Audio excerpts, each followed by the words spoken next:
পবিত্র কোরআন ও হাদিস থেকে মূল্যবান তাকরীর পেশ করবেন হাফেজ মাওলানা মোহাম্মদ মুস্তাফা বিন নাসির। হাফেজ মাওলানা মোহাম্মদ মুস্তাফা বিন নাসির। আমি মুহতারামকে কোরআন ও হাদিস থেকে মূল্যবান বয়ান পেশ করার জন্য বিশেষভাবে অনুরোধ করছি। আসসালামু আলাইকুম ওয়া রাহমাতুল্লাহি ওয়া বারাকাতুহু।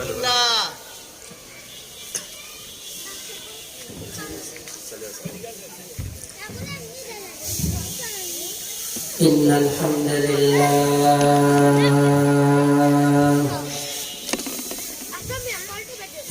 হামদালিল্লাহি নাহমাদুহু ওয়া নুসাল্লি আলা রাসূলিহিল কারীম। ونشهد أن لا إله إلا الله وحده لا شريك له ونشهد أن سيدنا ومولانا محمدا عبده ورسوله المصطفى صلى الله تعالى عليه وعلى آله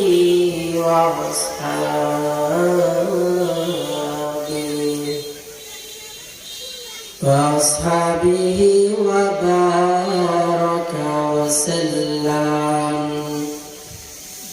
وبارك وسلم تسليما كثيرا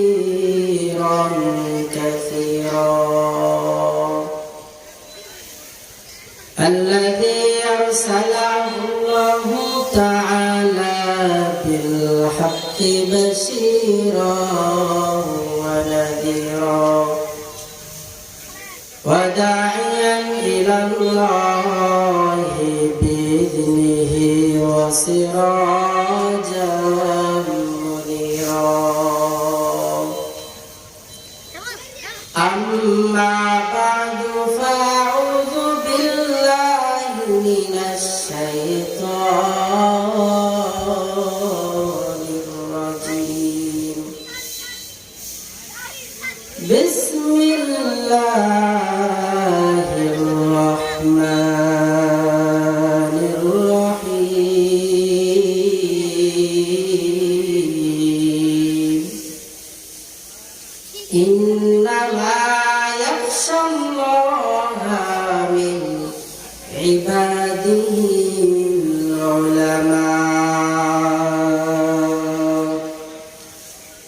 وقال النبي صلى الله تعالى عليه وسلم طلب العلم فريضة على كل مسلم أو كما قال النبي عليه الصلاة والسلام.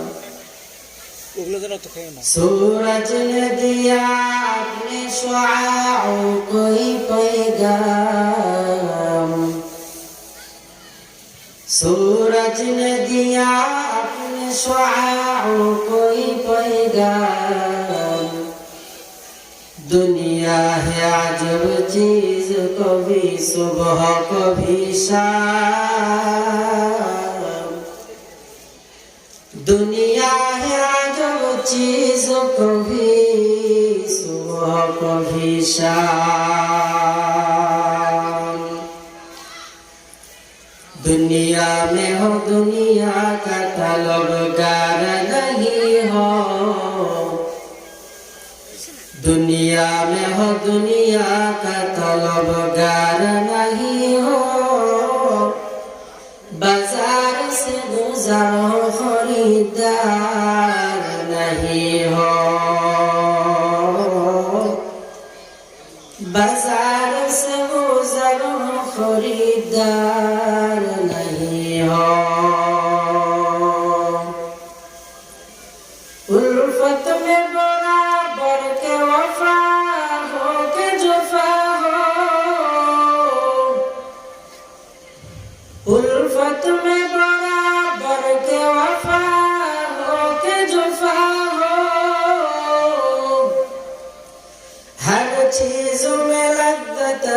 अगर दिल में मजा हो, हर चीज में लज्जत है अगर दिल में मजा हो।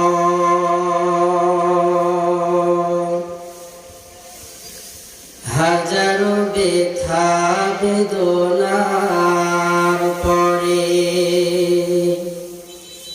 ফিরে আসনি তুমি আপন ঘরে। দিনের আলো তুমি ছড়িয়ে দিতে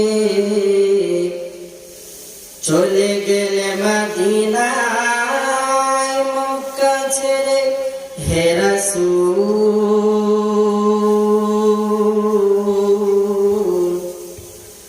তোমাকে ভুলি আমি কেমন করে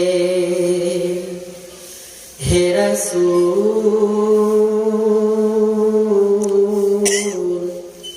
তোমাকে ভুলি আমি কেমন করে। খেয়ে না খেয়ে দিন প্রচারের কাজে নিজেকে দিয়েছ বিলিয়ে, তাই ফের কাফেরেরা চিনল না সে আলো। দুষ্ট ছেলেদের পিছু দিল লেলিয়ে, পাথরের আঘাতে ক্ষত বিক্ষত হয়ে সারা শরীর থেকে রক্ত ঝরে হে রাসূল। তোমাকে ভুলি আমি কেমন করে হে রাসূল। তোমাকে ভুলি আমি কেমন করে। লা ইলাহা ইল্লাল্লাহ, সকলে জবান খুলে জিকির করি। লা ইলাহা ইল্লাল্লাহ, লা ইলাহা ইল্লাল্লাহ, লা ইলাহা ইল্লাল্লাহ, লা ইলাহা ইল্লাল্লাহ, লা ইলাহা ইল্লাল্লাহ, লা ইলাহা ইল্লাল্লাহ, লা ইলাহা ইল্লাল্লাহ। আসমান জমিন গায়রুল্লাহ, মাজার বাজার গায়রুল্লাহ, পাহাড় পর্বত গায়রুল্লাহ, লা ইলাহা ইল্লাল্লাহ, লা ইলাহা ইল্লাল্লাহ, লা ইলাহা ইল্লাল্লাহ, লা ইলাহা ইল্লাল্লাহ, মুহাম্মাদুর রাসূলুল্লাহ।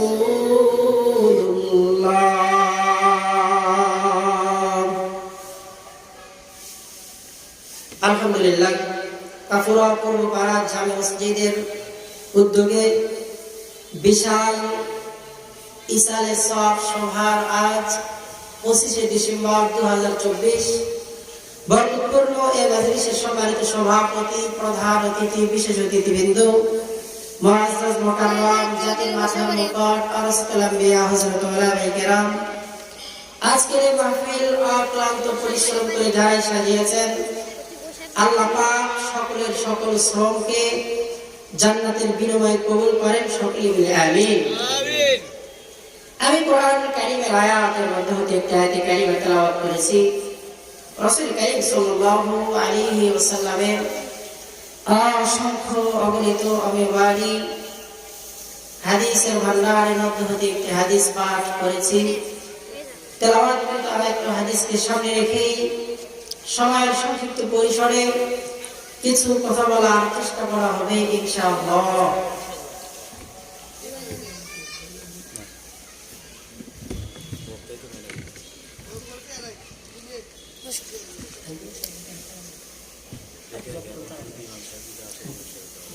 আলহামদুলিল্লাহ, কোরআন কারীমের আয়াতের মধ্যে আল্লাহ পাক বর্ণনা করেন, ইয়া আইয়ুহাল্লাযীনা আমানু তাকুল্লাহ, ও ঈমানদার, আমি আল্লাহ তাআলাকে ভয় করো, ওয়া কুনু মা'আস সাদিকিন, আর সাদিকিনদের অন্তর্ভুক্ত হয়ে কবরে আসো। আল্লাহ রাব্বুল আলামিন কোরআন কারীমের বিভিন্ন জায়গায় ইয়া আইয়ুহান নাস বলে মানুষকে সম্বোধন করেছেন, আবার অনেক জায়গায় আল্লাহ রাব্বুল আলামিন ইয়া আইয়ুহাল্লাযীনা আমানু বলে মানুষকে ডেকেছেন। আবার আল্লাহ তাআলা বলেছেন, ইয়া আইয়ুহাল্লাযীনা আমানু আমিনু বিল্লাহ, ও ঈমানদার, আমি আল্লাহ তাআলার উপরে তোমরা ঈমান আনয়ন করো। আয়াতের মধ্যে আল্লাহ রাব্বুল আলামিন ঈমানদারদেরকে আবার ঈমান আনার কথা কেন বললেন? মুফাসসিরিনে কেরাম বর্ণনা করেন যে মানুষের ঈমানের হালাত কখনো এক স্তরে থাকে না, মানুষের ঈমান কখনো বাড়ে, আবার মানুষের ঈমান কখনো কমে।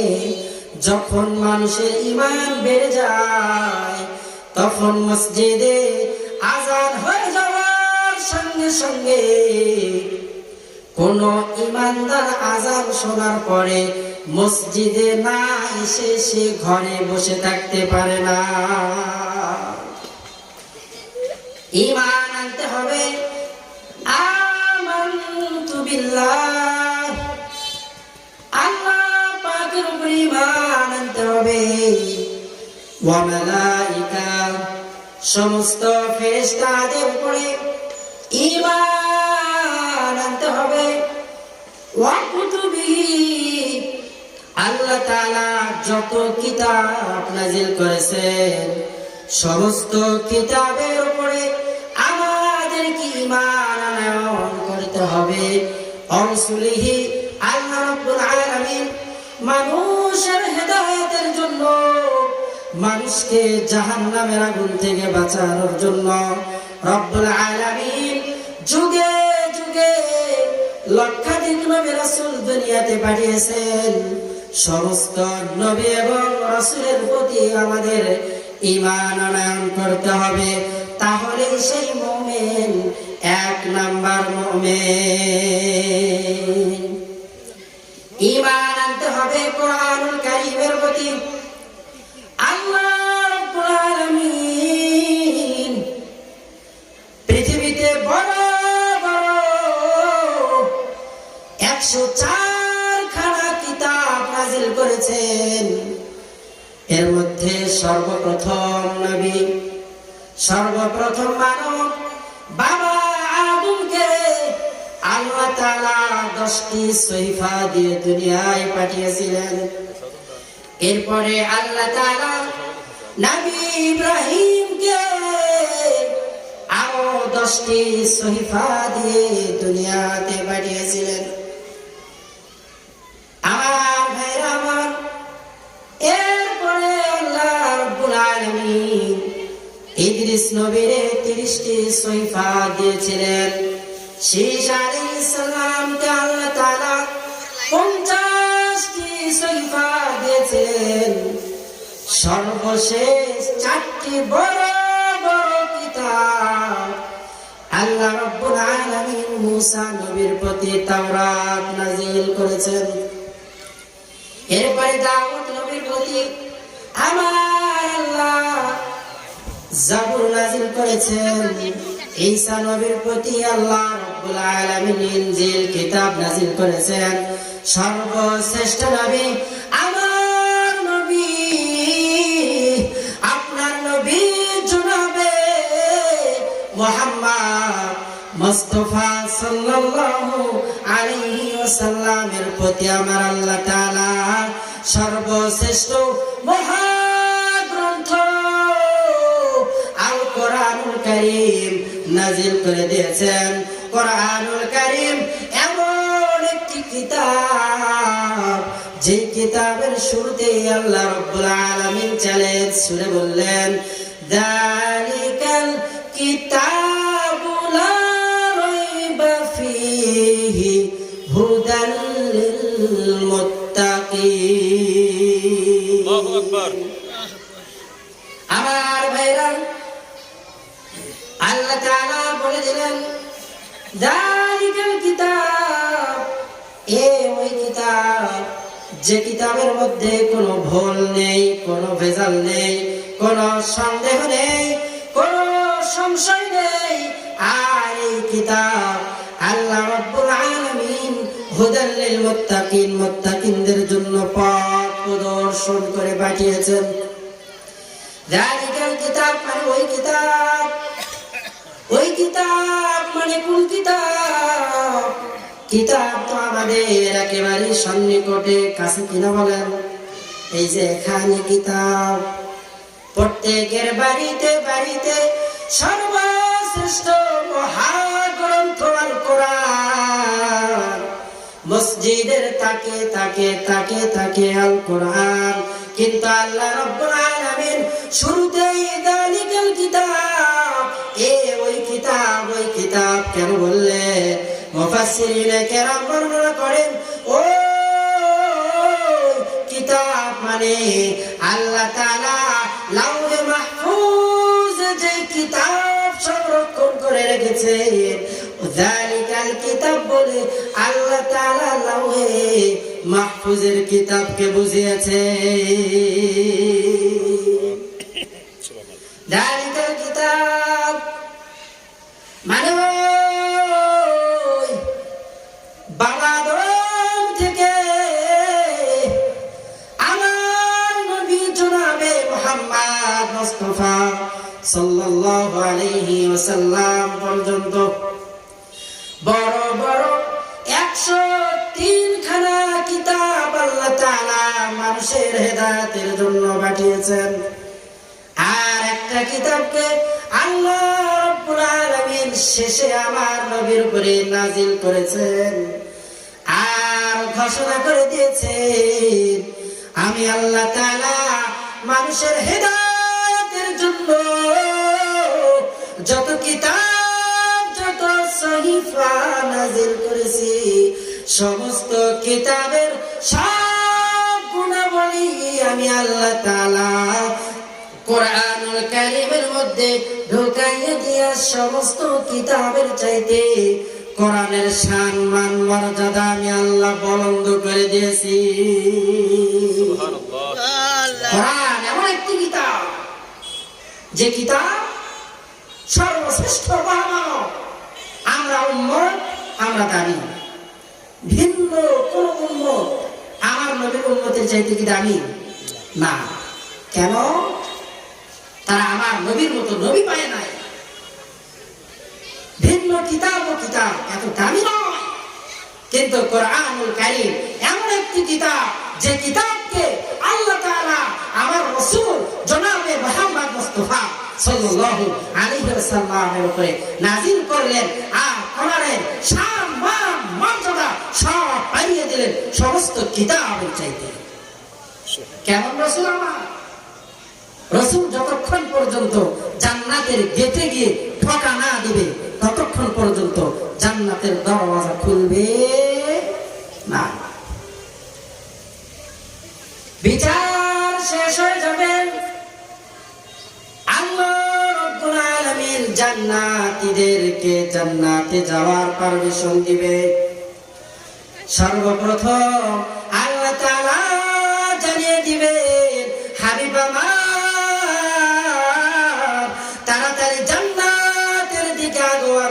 যান, জান্নাতীদেরকে জান্নাতে যাওয়ার পারমিশন দিয়েছি।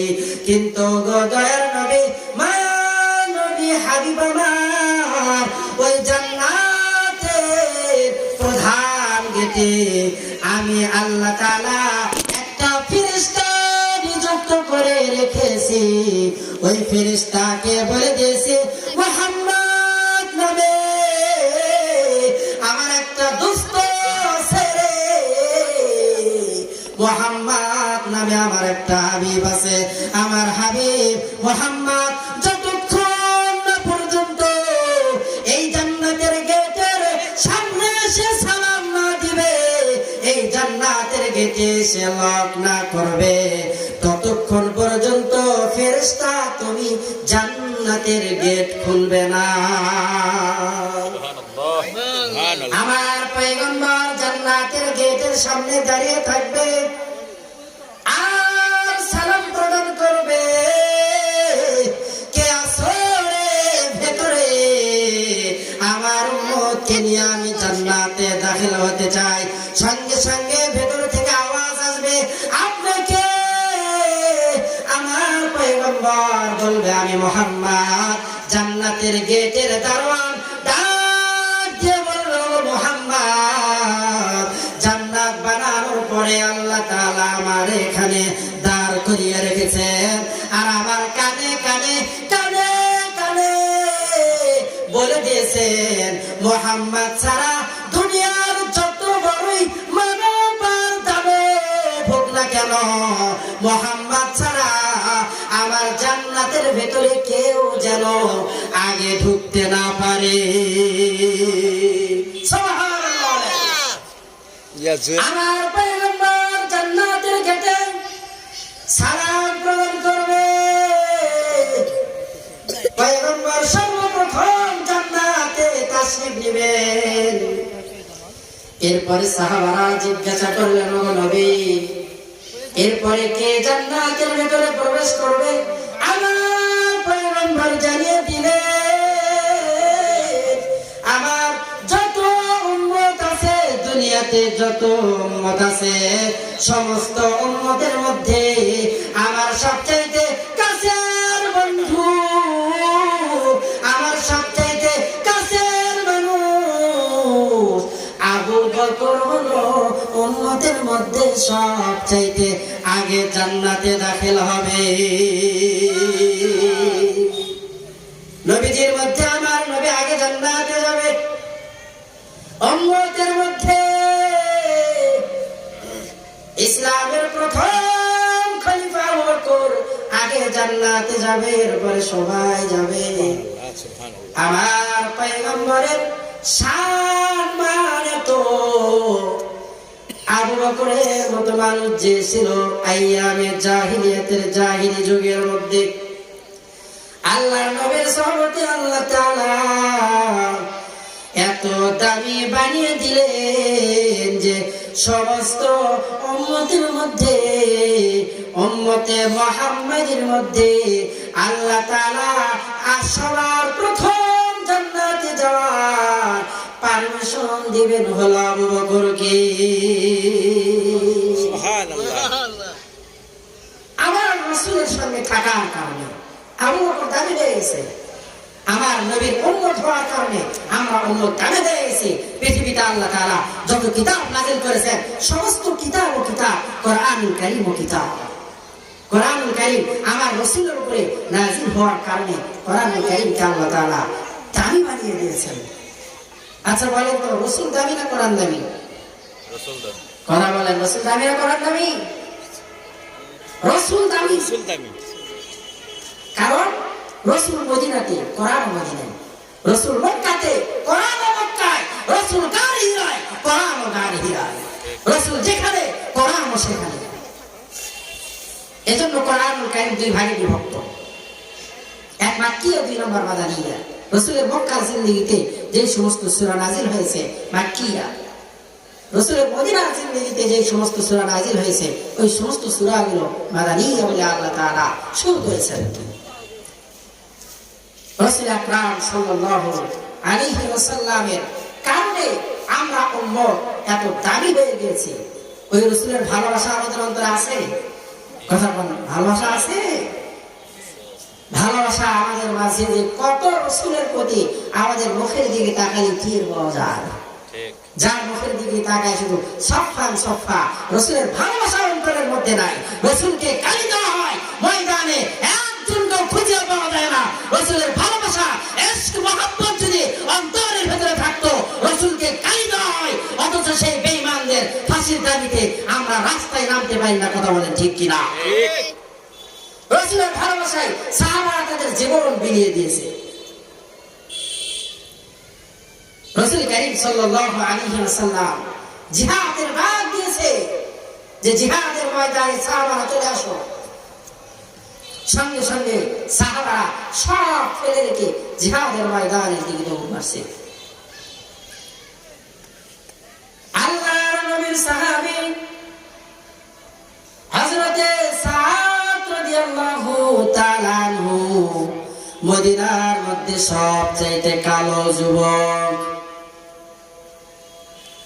জীবনে কত মেয়ে দেখেছেন, যেখানে যায় সবার একটা কথা, সাদের চাইতে এত কালো আর মদিনার মধ্যে কেউই নাই। ওই কালো যুবকের সঙ্গে আমি বিবাহ বসতে চাই না। কালো দেখলি ভালো নয়, কালো দেখলি যে খারাপ এটা নয়, ফর্সা দেখলি যে ভালো এটা নয়। যার দিল ভালো তার চাইতে আর ভালো কেউ নেই। চেহারা কালো কিন্তু দিল ভালো, সে আল্লাহ পাকের কাছে অত্যন্ত দামি। বেলালের চেহারা কালো, বেলালের দিল ভালো। সাদের চেহারা কালো কিন্তু সাদের দিলে আল্লাহ পাকের রাসূলের ভালোবাসা কত। সাদ রাদিয়াল্লাহু তাআলা খুঁজতে খুঁজতে একটা মেয়ের সঙ্গে কোন রকম বিবাহ বন্ধন ঠিক হয়ে গেছে। সাদ রাদিয়াল্লাহু তাআলা আনহু বিবাহের বাজার করার জন্য মদিনার শহরে গেছে। ইতিমধ্যে কে যেন এলান করে দিয়েছে, মদিনার সাহাবারা আল্লাহর পয়গম্বর জিহাদের ময়দানের জন্য ঘোষণা করে দিয়েছে, তাড়াতাড়ি কে কোন হালতে আছো রে, তাড়াতাড়ি আল্লাহর পয়গম্বরের সামনে গিয়ে হাজির হয়ে যাও। সাদ রাদিয়াল্লাহু তাআলা 400 দিরহাম নিয়া মদিনার বাজারে বিবাহের জন্য বাজার করার জন্য রেডি হয়ে গেছে। সাদের অন্তরের ভিতরে ঈমান একবার বলে, ও সাদ, আল্লাহর পয়গম্বর যদি দুনিয়া থেকে বিদায় নেয় রে, আল্লাহর পয়গম্বর যদি দুনিয়াতে না থাকে, তাহলে তুমি বেঁচে থাকবে কার জন্য? আল্লাহর পয়গম্বর যদি দুনিয়াতে না থাকে, তাহলে তুমি বিবাহ করিবা কি করবা? কারণ তুমি রাসূলের তোমার আশিক। সাদের অন্তর এবার ঘুরে গেছে, এক দৌড় মারছে গিয়ে বাবারে বলে, বাবা, বিবাহের বাজার আমার দ্বারা সম্ভব না, আমার পয়গম্বর জিহাদের ময়দানে ডাক দিয়েছে, আমি সাথ চললাম গো বাবা, বেঁচে থাকলে দেখা হবে, আর যদি দুনিয়া থেকে বিদায় নেই আল্লাহর জান্নাতে আপনাদের সঙ্গে দেখা হবে। মারহাবা। ঈমানি চেতনা কত! সাদ রাদিয়াল্লাহু তাআলা 400 দিরহাম দিয়া রানা কৌশলে একটা ঘোড়া ক্রয় করেছে, দামি একটা তরবারি ক্রয় করে জিহাদের ময়দানে হাজির। আল্লাহর পয়গম্বরের সঙ্গে দেখা করার সুযোগ হয় নাই, যুদ্ধের ময়দানে ঝাঁপিয়ে পড়েছে। জিহাদ করতে করতে কাফের বেঈমানদেরকে কচু কাটা করে জাহান্নামের মেহমান বানিয়ে দিয়ে যুদ্ধ শেষ হয়ে যাবে ইতিমধ্যে একজন পেছন থেকে সাদ রাদিয়াল্লাহু তাআলা আনহুকে বল্লম দ্বারা আঘাত করে জমিনের ভিতরে ফেলে দিছে। এরপরে তরবারি দ্বারা ডান হাতটা কর্তন করে দিয়েছে। সাদ রাদিয়াল্লাহু তাআলা আর নড়তে পারে না। দ্বিতীয়বার বাম হাতটা কর্তন করে দিয়েছে। সাদ রাদিয়াল্লাহু তাআলা আবার তার মুখের ভিতরে কালেমার পতাকা নিয়া নারায়ে তাকবীর আল্লাহু আকবারের স্লোগান দিয়া দুপা দিয়ে যখন আবার দৌড় মারছে, পেছন থেকে কাফের সাদের পাটা কেটে টুকরো টুকরো করে দিয়েছে।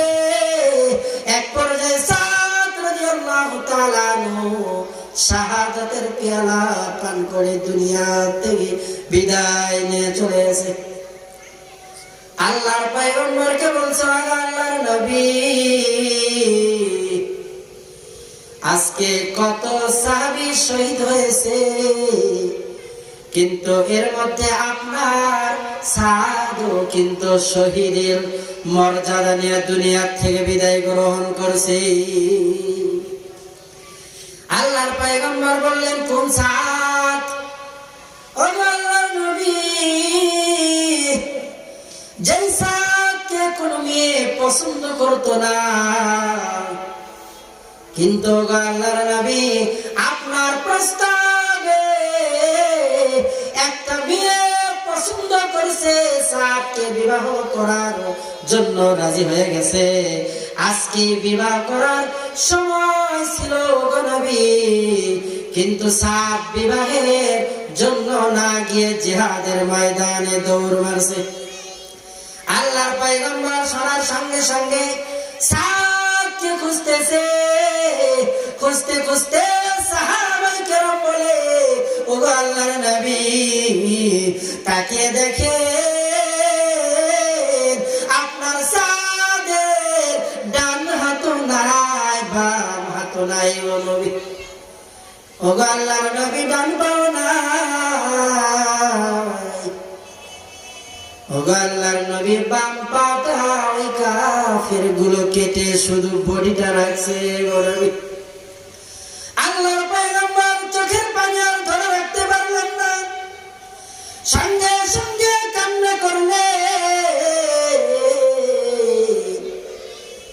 আর ডাক দিয়ে বলল, সাহাবারে, আমার সাদকে আমি রুখসত দিছিলাম আর বলছিলাম, সাদ তুমি তোমার বিবাহের জন্য সমস্ত মাল সামান গোছাও, আমি রাসূল তোমার বিবাহের অনুষ্ঠানে যাব। কিন্তু কি পরিহাস, সাদের দেহ এখানে, সাদের বিবাহ পাবো কোথায়? আল্লাহর পয়গম্বর কান্না করে। কিছুক্ষণ পরে আমার নবী আবার হাসেন। সাহাবায়ে কেরাম গো আশ্চর্যান্বিত হয়ে গেলেন, আর ডাক দিয়ে বললেন, ওগো আল্লাহর নবী, আপনি কিছুক্ষণ আগে কান্না করলেন আর চোখের পানিগুলো ফেললেন। ওগো আল্লাহর নবী,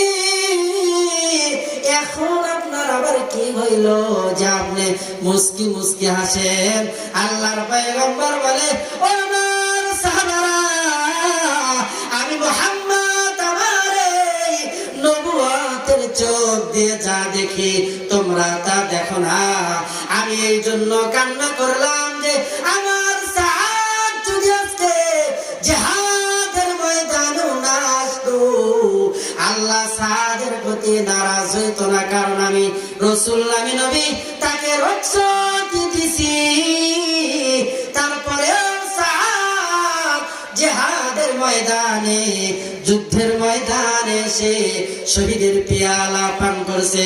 এই জন্য আমি নবী রাসূল কান্না করি আর কেন হাসি জানো জানো? আমি যখন সাদের তাকালাম, তাকানোর পর দেখি জান্নাতের লক্ষ কোটি কোটি হুর ও গিলমান গুলো আমার সাদের জন্য বউ সেজে তৈয়ার হয়ে আছে। আর প্রত্যেকের হাতে এক একটি করে স্বর্ণের মালা, যেই মালাগুলো আল্লাহ তাআলা জান্নাতের স্বর্ণ দিয়া, জান্নাতের রূপা দিয়া, জান্নাতের দামি দামি ফুল দিয়া বানাইছে। প্রত্যেকের হাতে এক একটা করে মালা সাদের গলায় পরিধান করার জন্য। একটা আর দুইটা নয়, লক্ষ লক্ষ কোটি কোটি হুর গিলমান গুলো সিরিয়াল লাগিয়ে আছে। সুবহানাল্লাহ। যারা আল্লাহ পাকের রাস্তায় জান দিয়ে জীবন দিয়ে শহীদ হয়েছে, ওয়ালা তাকুলু লিমান ইয়ুক্তালু ফি সাবিলিল্লাহি আমওয়াত, তাদেরকে মৃত্যু বলা যাবে না। লিমান ইয়ুক্তালু ফি সাবিলিল্লাহি আমওয়াত, যারা আল্লাহ পাকের রাস্তায় শহীদ হয়েছে তারা জীবিত। এজন্য আল্লাহ পাকের রাসূলের ভালোবাসা, ইশক, মহব্বত অন্তরে রেখে রেখে আমাদের চলা দরকার। পারবো তো ইনশাআল্লাহ। রাসূল কারীম সাল্লাল্লাহু আলাইহি ওয়াসাল্লাম আমাদের জন্য জিন্দেগি ভর কান্না করছে। রাসূল আমার এখনো মদিনায় শুয়ে শুয়ে কান্না করেন। আল্লাহর পয়গম্বর 3 দিন হলো আমার নবীর মদিনাতে কোনো খবর নাই। মদিনার মানুষগুলো কান্না করতে করতে শিশু সন্তানগুলো 3 দিন হয়ে যায়, পেটে কোনো দানা পানি পর্যন্ত দেয় না। সবাই শুধু বলে মুহাম্মদ কই রে, আমাদের প্রিয় নবী মুহাম্মদ কই। আল্লাহর পয়গম্বরের মদিনাতে 3 দিন হলো খবর নাই। ওমরের মেজাজ বড় খারাপ হয়ে গেছে। ওমর মদিনার বাজারে গিয়ে দেখো কণ্ঠে ঘোষণা করে দিয়েছে, মদিনার মুনাফিক কাফেররা রে, তাড়াতাড়ি স্পষ্ট ঘোষণা আমি ওমরের শুনে রাখো। 3 দিন হলো আমার নবীর খবর মদিনায় নাই। মদিনায় শুধু আমরা বড় বড় সাহাবারা না খেয়ে আছি, না দুধের সন্তান গুলো, ছোট ছোট বাচ্চা গুলো 3 দিন হলো আমার নবীরে দেখে না, শুধু কান্না করে। আর মাকে বলে, মা মুহাম্মদ নামে আমাদের একজন বন্ধু আছে, ওই মুহাম্মাদের 3 দিন হলো দেখি না। ও মা, যে মুহাম্মদকে দেখলে আমাদের পেটের ক্ষুধা নিবারণ হয়ে যাইত। ওমর ফারুক রাদিয়াল্লাহু তাআলা ময়দানের মধ্যে ঘোষণা করে দিয়েছে, আবু বকর বলে, ওমর ভাই মেজাজ হারানো যাবে না, আল্লাহর পয়গম্বরকে খুঁজে খুঁজে খুঁজে খুঁজে বের করতে হবে। শহর ছেড়ে এবার গ্রামের ভিতরে ঢুকে গেছে।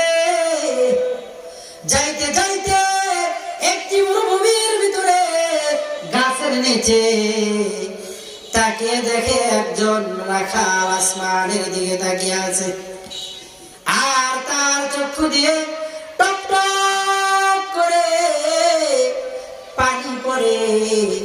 আবু বকর বলল, রে রাখাল, তুমি এই গাছের নিচে কেন কান্না করো? ছোট্ট রাখাল ছেলে বা জবাব দিল, রে ভাই তোমরা কে, তোমাদের তো চিনি না, ওই যে তাকিয়ে দেখো, আজকে 3 দিন হলো আমাদের ওর দুম্বা ভেড়া গুলি ঘাসে মুখ লাগায় না। কারণ তাকে জানতে চাই। ছোট্ট রাখাল এবার ডাক দিয়ে বললে, আপনারা কে? আপনাদেরকে তো চিনি না। বললাম আমরা বিশ্ব নবী জনাবে মুহাম্মদুর রাসূলুল্লাহ সাল্লাল্লাহু আলাইহি ওয়াসাল্লামের দরবারের মানুষ। এবার বললেন তাহলে তো আপনাদের কাছে সব খুলে বলা যাবে। ওগো আবু বকর,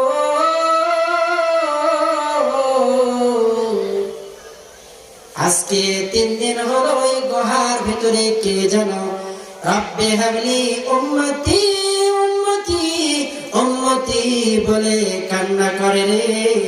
ওই মানুষের জন্য আজকে 3 দিন হলো আমাদের ওর দুম্বা ভেড়াগুলি ঘাসে মুখ লাগায় না। আল্লাহু আকবার। ওমর ফারুক রাদিয়াল্লাহু তাআলা একটা চিৎকার মারছে, আর ডাক দিয়ে বলে, আবু বকর ভাই, যেই নবীর জন্য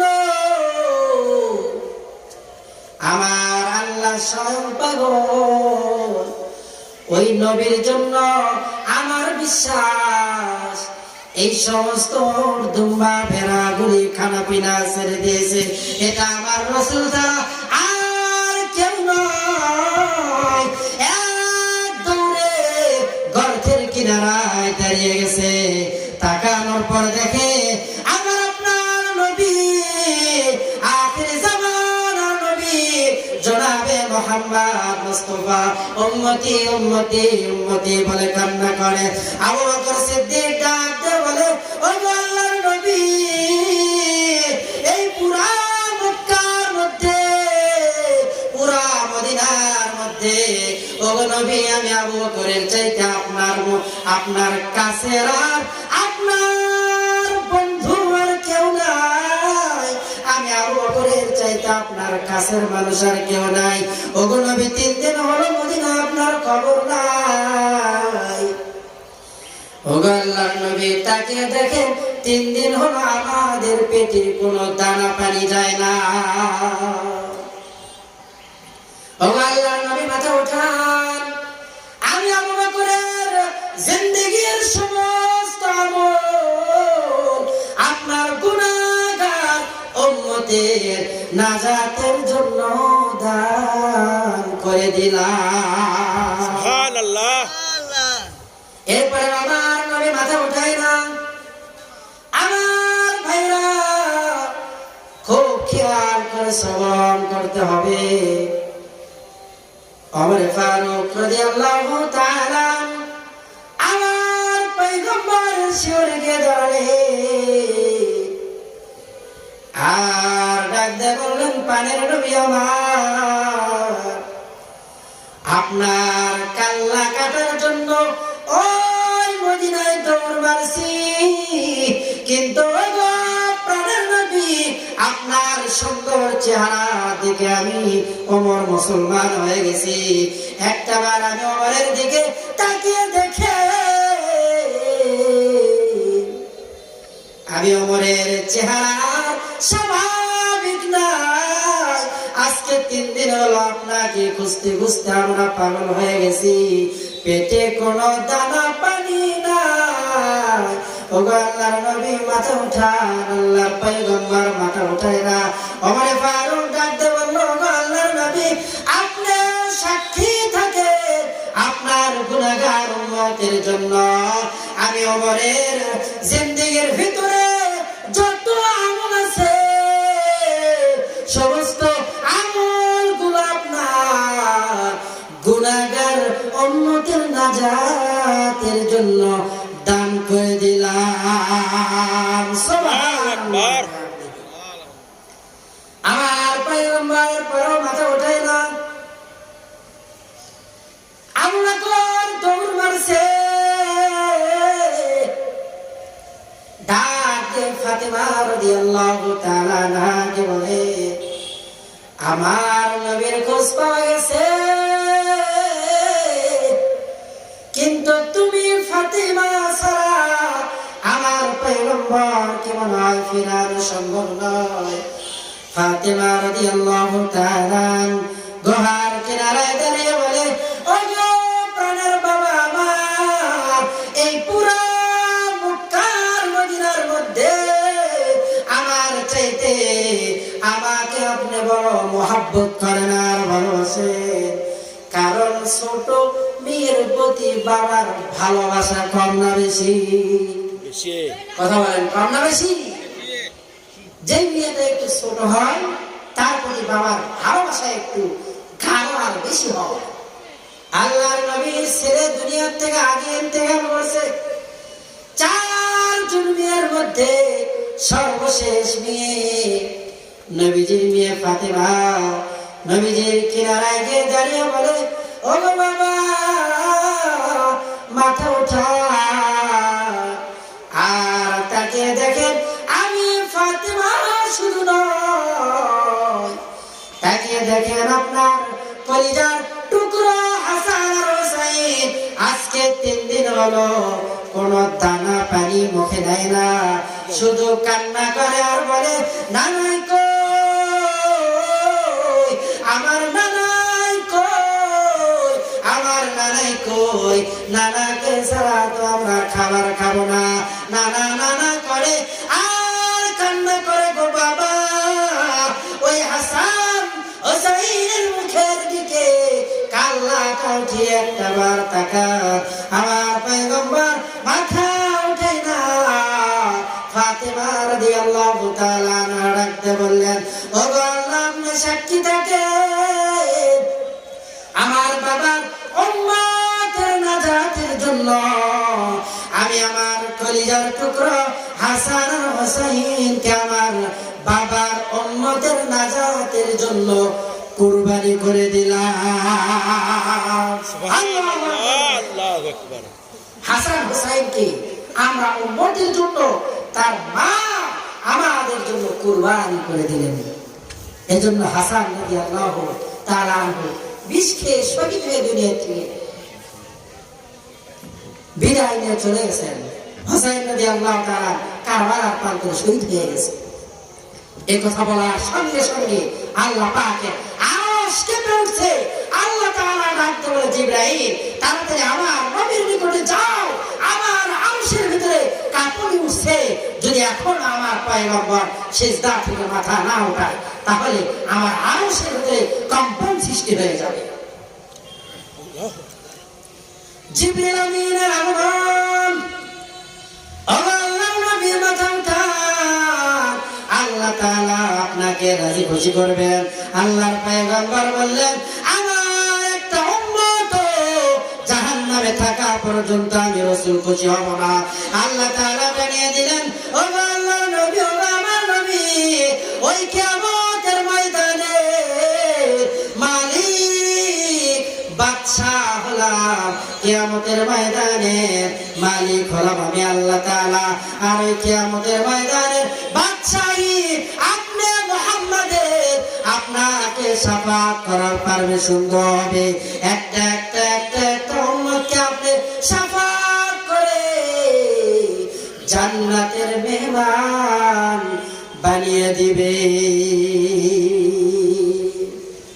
এজন্য আসো রাসূল করিম সাল্লাল্লাহু আলাইহি ওয়াসাল্লামের ভালোবাসা, ইশক, মহব্বত অন্তরে রেখে রেখে আমাদের জীবন চালানো দরকার। পারবো তো ইনশাআল্লাহ? কোরআনুল কারীমের আয়াতের মধ্যে যে আয়াতে কারীমা তেলাওয়াত করেছেন, সব কথার এক কথা সব শুনতে পারবেন যদি কোরআনী হুকুমত এদেশে কায়েম হয়ে যায়। কথা বলেন ঠিক কিনা?